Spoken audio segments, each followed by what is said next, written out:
everyone, I am the Enforcer, and welcome to Breaking News. Please like, comment, subscribe, and support us on Patreon. The link is below. Today's major developments center on the Middle East, a region that has long been a focal point of complex geopolitical struggles, deeply rooted historical grievances, and a mosaic of ethnic, religious, and political tensions. This area has witnessed decades of intermittent warfare, shifting alliances, and diplomatic efforts that have often failed to produce lasting peace.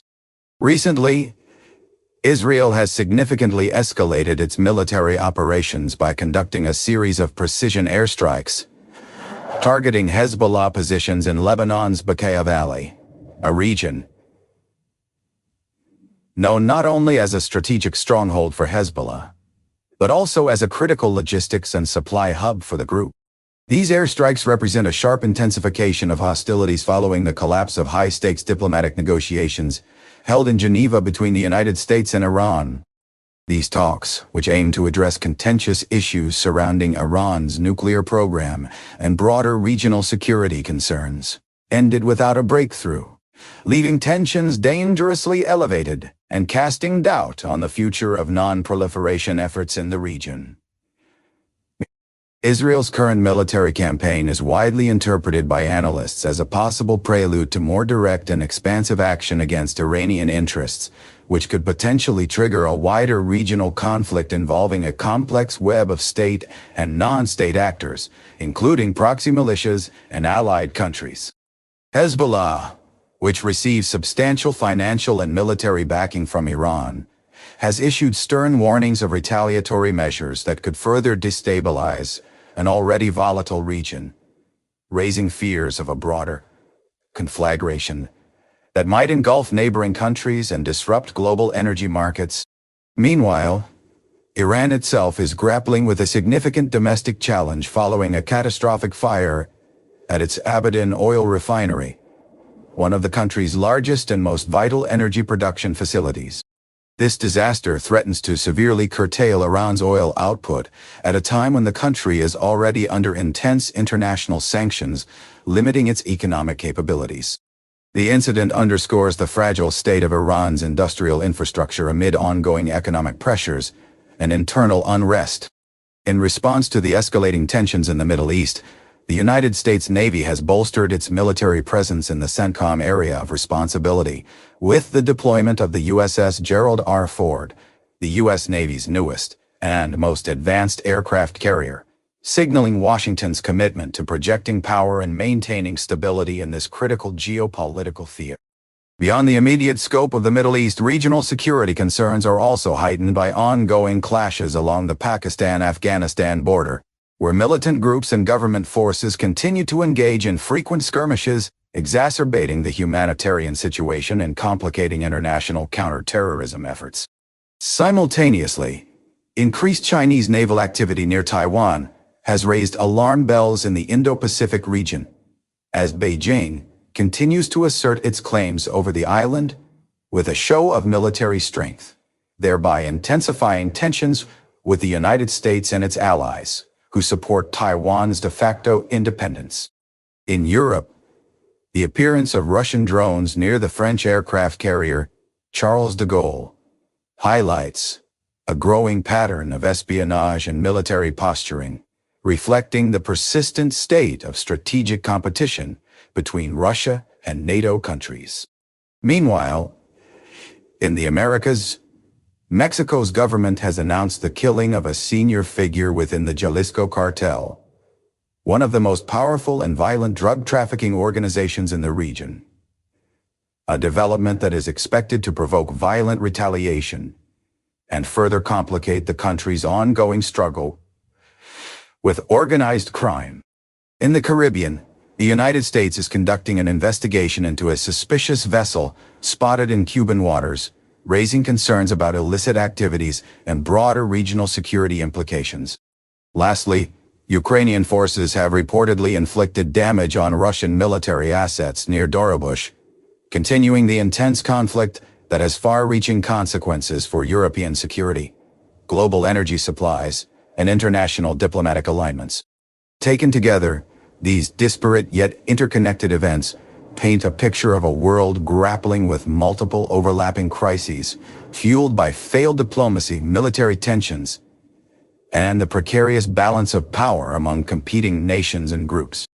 The global community faces the urgent challenge of navigating these turbulent waters to prevent further escalation and to seek pathways towards stability and peace. A significant drone attack is currently underway as we speak, marking a notable escalation in the ongoing conflict. Additionally, the Russian government has issued a stern declaration, emphasizing that there is no set deadline for the war, and vowing to continue military operations until they secure what they describe as a complete and unequivocal victory in Ukraine.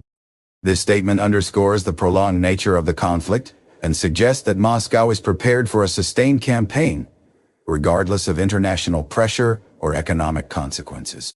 With this context in mind, we will methodically cover all these developments, beginning with the most prominent and impactful stories, and gradually moving to the smaller, though still important, details throughout the course of this video report. Our first and most substantial news involves the Israeli Air Force launching a major and highly coordinated aerial campaign targeting Hezbollah forces entrenched in northern Lebanon, particularly near the strategic city of Baalbek.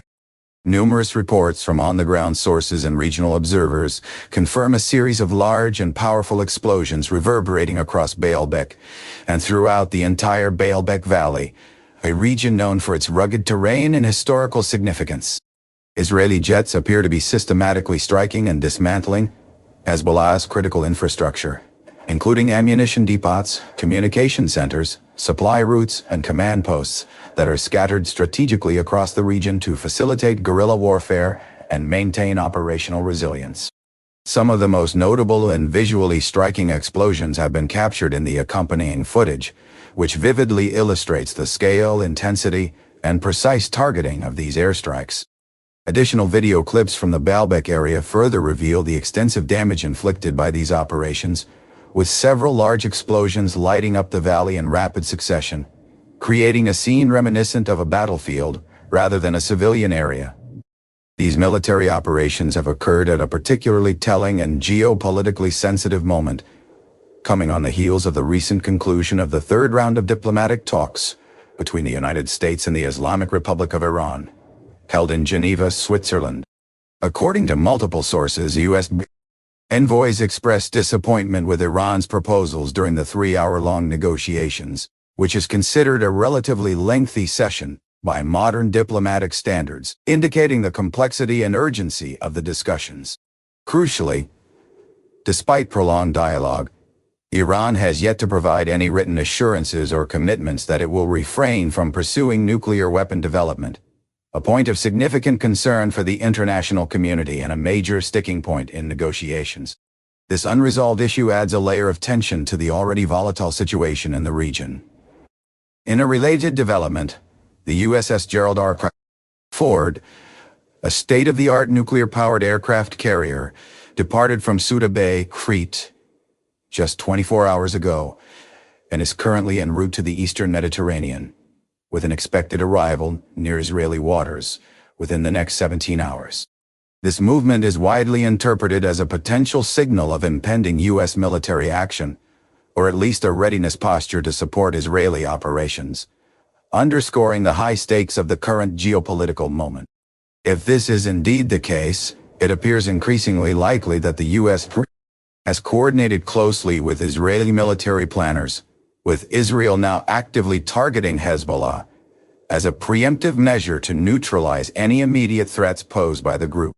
Strategically, this is highly significant because Hezbollah leaders have openly threatened to launch retaliatory attacks on Israel using Qassam rockets, small, homemade projectiles manufactured within Lebanon, should Israel or the United States proceed with strikes against Iran. These threats are particularly critical given Israel's known limitations in air defense, especially when it comes to intercepting short-range attacks launched from proximate territories like Lebanon or the Gaza Strip. Most interceptions of this nature rely heavily on Israel's Iron Dome missile defense system, a sophisticated network designed to detect, track, and neutralize incoming rockets at close range, thereby protecting civilian populations and critical infrastructure. However, the sheer volume and potential saturation of incoming projectiles could overwhelm these defenses, raising concerns about the effectiveness of Israel's protective measures in the event of a large-scale retaliatory barrage. This layered and complex situation reflects the precarious balance of power and the intricate web of alliances and hostilities defining the current Middle Eastern security landscape. In a potential war scenario with Iran, the Iron Dome missile defense system would most likely be utilized to intercept incoming Shahed drones, as these drones typically move at relatively slow speeds, making them easier targets for the Iron Dome at shorter ranges without posing a significant risk to civilian safety within Israel.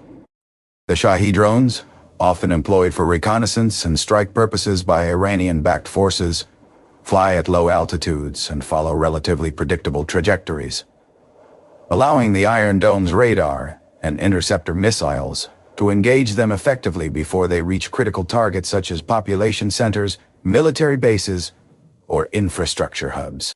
Should Hezbollah enter the conflict, they would likely launch their own array of smaller rockets and projectiles, ranging from short-range Katyusha rockets to more advanced guided missiles, all of which the Iron Dome system is generally capable of targeting and neutralizing with a high success rate, provided the attacks are not overwhelmingly concentrated.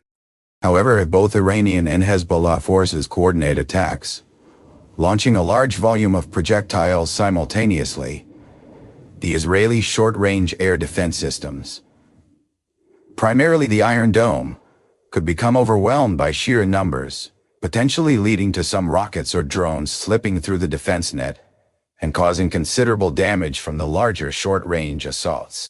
This saturation tactic, sometimes referred to as a swarm attack, is designed to exploit the system's finite missile inventory and reaction time, presenting a major tactical challenge to Israel's layered defense strategy that relies heavily on rapid detection and interception capabilities.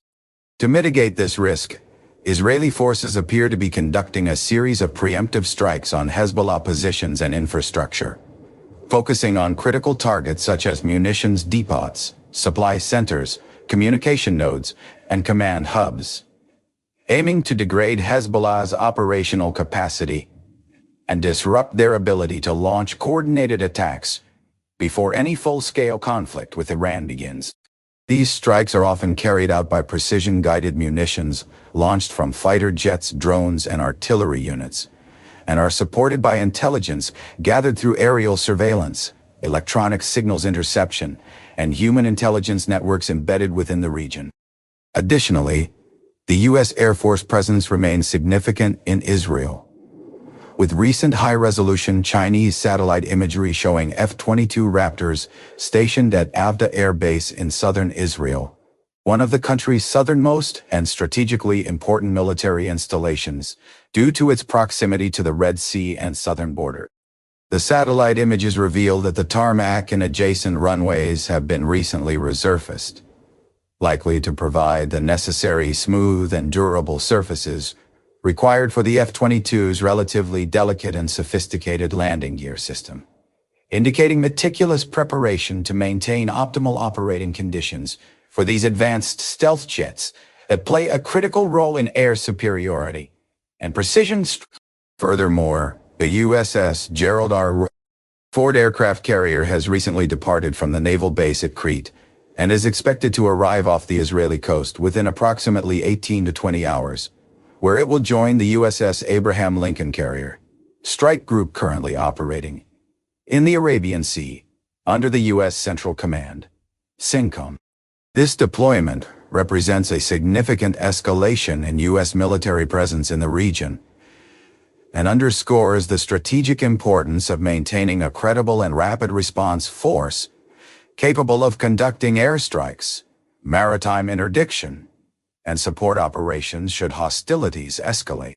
The presence of these carrier strike groups, equipped with a full complement of FA-18 Hornets, electronic warfare aircraft, and support vessels, suggests a strong likelihood of U.S. military strikes occurring imminently, potentially over the upcoming weekend or shortly thereafter. Given the current strategic buildup, heightened intelligence sharing between U.S. and Israeli forces, and the presence of significant U.S. naval and air assets in the region, the probability of military action is very high, with strikes possibly happening at any moment now. This situation further underscores the escalating tension, the complexity of the regional security environment, and the preparedness of involved forces to respond rapidly and decisively to any provocations or hostile actions, reflecting a critical juncture in Middle Eastern geopolitics with potentially profound implications for regional stability and international security. It's hard to be certain because the U.S. civil administration overseeing such decisions operates irregularly, causing delays and confusion that complicate the timely dissemination of accurate information and hamper coordinated response efforts, thereby prolonging uncertainty and increasing the risk of miscommunication among emergency teams and the public. Still, a major incident is unfolding in Abadan, a city situated in the western region of Iran known for its significant industrial chemical centers, where a massive fire has erupted under circumstances that remain shrouded in mystery and speculation, sparking widespread concern among local authorities, environmental experts, and international observers alike. Satellite images and local footage captured over several hours show thick, billowing black smoke rising ominously into the sky, signaling the severity of the blaze and the potential for extensive environmental contamination that could impact air quality for miles around. Firefighting teams have struggled to contain the fire due to both the intensity of the flames and the presence of hazardous chemical materials stored within the facility, which not only impede firefighting efforts but also pose serious and potentially long-term risks to the health and safety of nearby residential communities and ecosystems, including the risk of toxic runoff entering local. Social media platforms have been flooded with posts from local residents expressing shock, fear, and concern over the potential environmental damage, including air and water contamination, as well as immediate and future public health impacts such as respiratory issues, toxic exposure, and increased cancer risks that could burden healthcare infrastructure for years to come, while also raising fears about the potential. Early video footage revealed rapidly spreading flames that quickly consumed storage tanks and industrial facilities, forcing emergency officials to order large-scale evacuations and escalate their emergency response protocols to prevent a wider disaster, while local hospitals have prepared for a surge in patients suffering from smoke inhalation and chemical poisoning, mobilizing additional medical personnel and research. Meanwhile, along the volatile Afghanistan-Pakistan border, ongoing skirmishes between Taliban insurgents and Pakistani military forces have escalated significantly into what now appears to be full-scale warfare, characterized by intense firefights, multiple explosions, and highly coordinated offensives from both sides, with civilian populations caught in the crossfire facing displacement and humanitarian crisis. Pakistani artillery units have been conducting targeted nighttime strikes on Afghan positions, attempting to disrupt Taliban movements and supply lines, while Afghan forces have launched larger, more aggressive attacks utilizing armored mine-resistant ambush-protected MRAP vehicles that were left behind by the U.S. military in 2021. These armored vehicles have notably enhanced the mobility, protection, and firepower of Afghan forces, allowing them to conduct operations with greater tactical advantage, maneuvering through difficult terrain and countering insurgent ambush tactics more effectively, while also enabling faster response times to fluid combat situations. Of particular interest is the recent observation that the Taliban have acquired BM-21 Uragan multiple launch rocket systems, equipped with rare parade-style white wall tires, a configuration not previously seen in active combat zones, suggesting external support from an unidentified source, potentially complicating efforts to track and control the flow of advanced weaponry in the region. These vehicles bear a striking resemblance to similar models that have been publicly displayed in military parades in Belarus, raising questions about the origin of the weaponry and the geopolitical implications of such support, especially given Belarus' strategic alliances and its role in broader regional conflicts.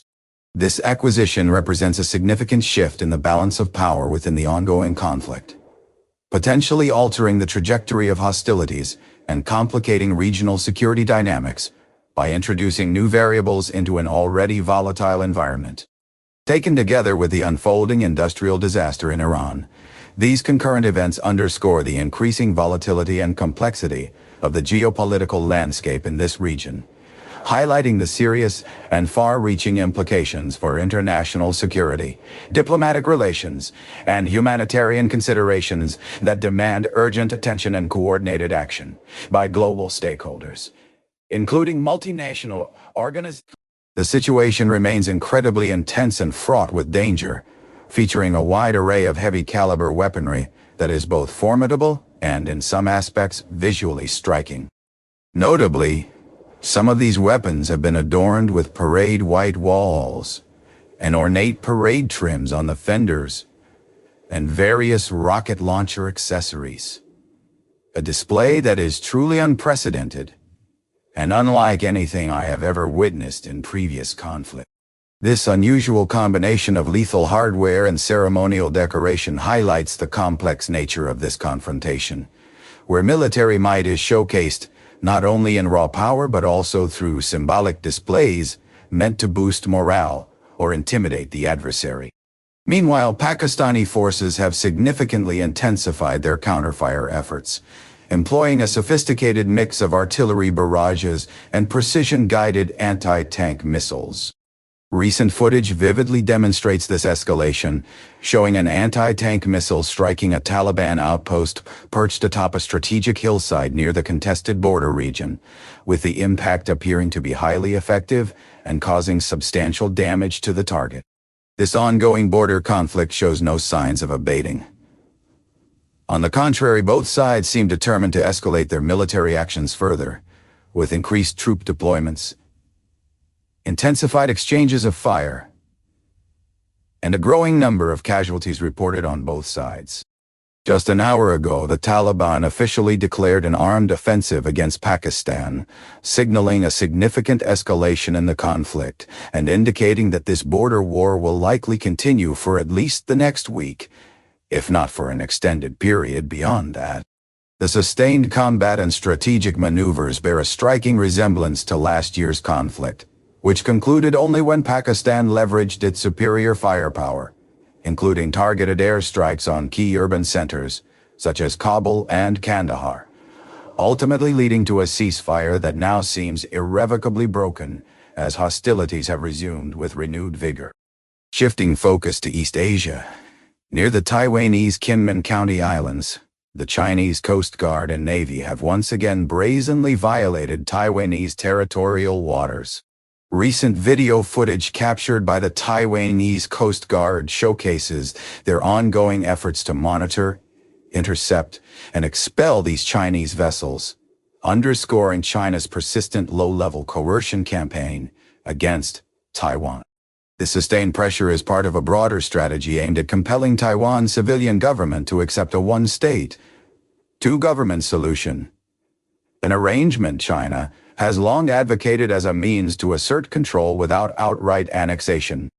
This tactic closely mirrors China's approach toward Hong Kong, which led to significant political and social upheaval with well-documented consequences for the region's autonomy and freedoms.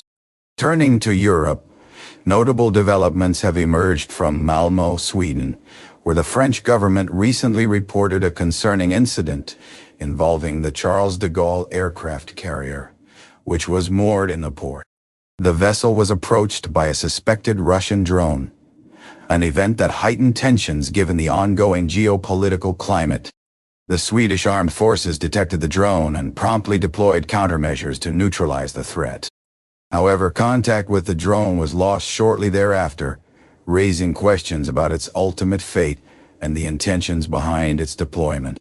Defense Minister Paul Johnson has publicly expressed a suspicion that the drone was of Russian origin, reflecting broader concerns about Russian military activities and espionage in the region.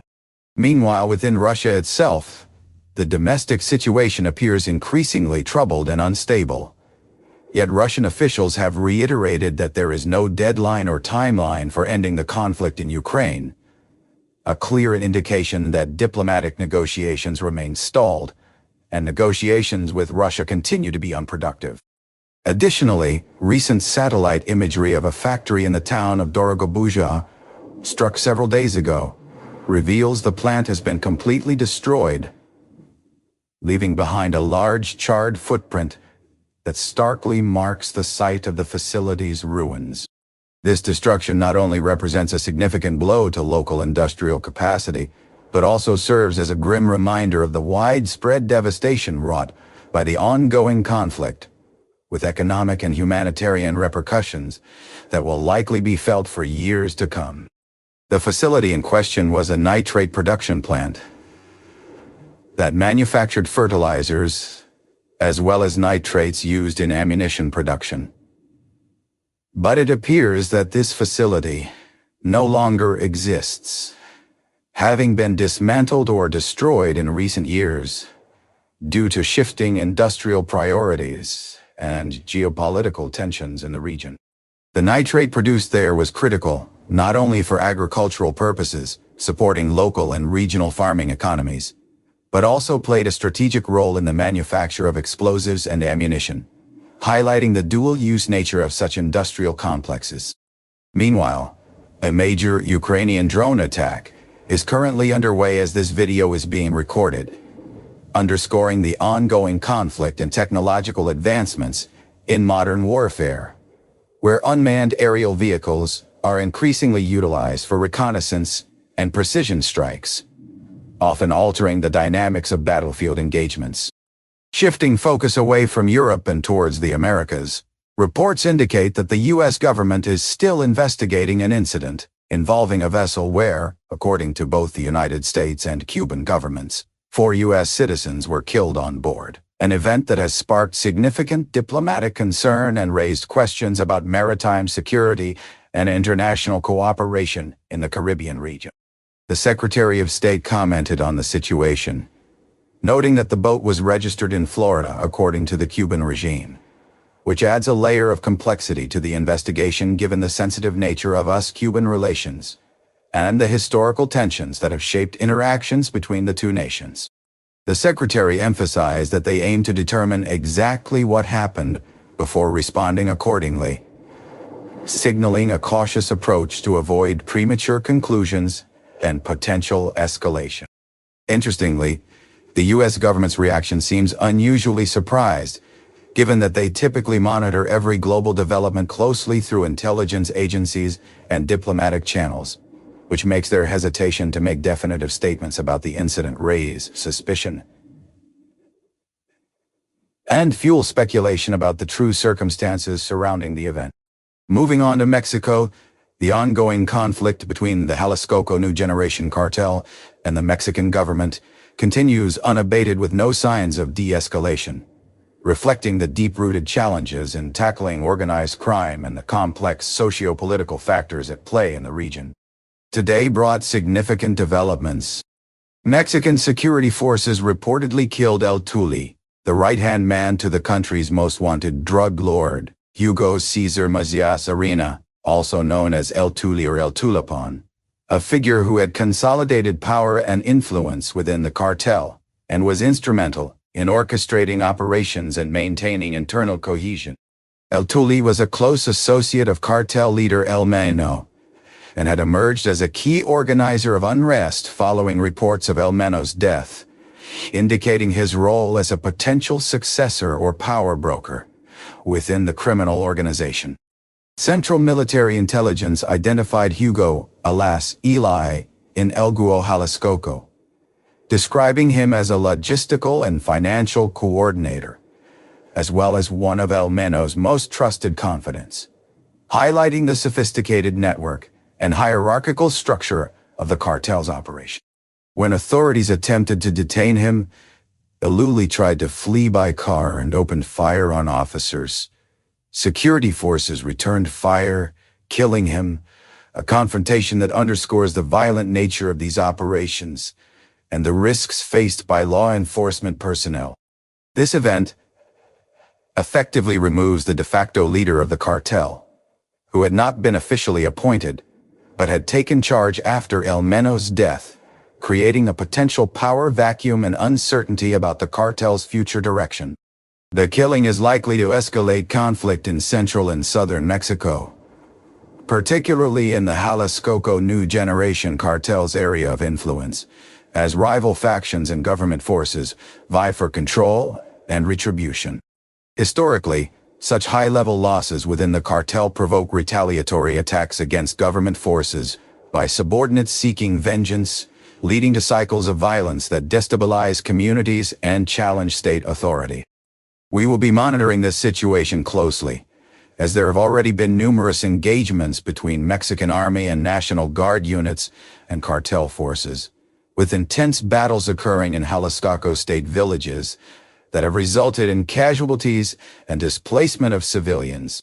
While the Mexican National Guard has reportedly prevailed in several confrontations, the cartel has also inflicted significant damage on government forces in the last 24 hours, indicating the conflict remains highly volatile and unpredictable, with the potential to spill over into neighboring regions and impact broader security dynamics. That concludes the news for this update. Thank you all very much for watching. We are truly honored and deeply grateful that so many of you watch these brief war summaries, taking valuable time from your busy day to stay informed on important global events that shape our world.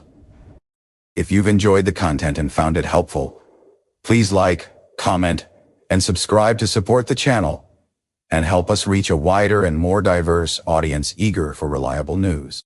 For additional support, we have a Patreon page linked in the description below, where you can contribute to our mission.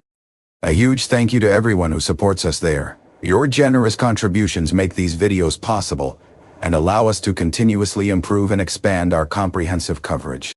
Without your support, we simply couldn't dedicate ourselves full-time to delivering timely news through live streams and detailed videos every single day. Thank you sincerely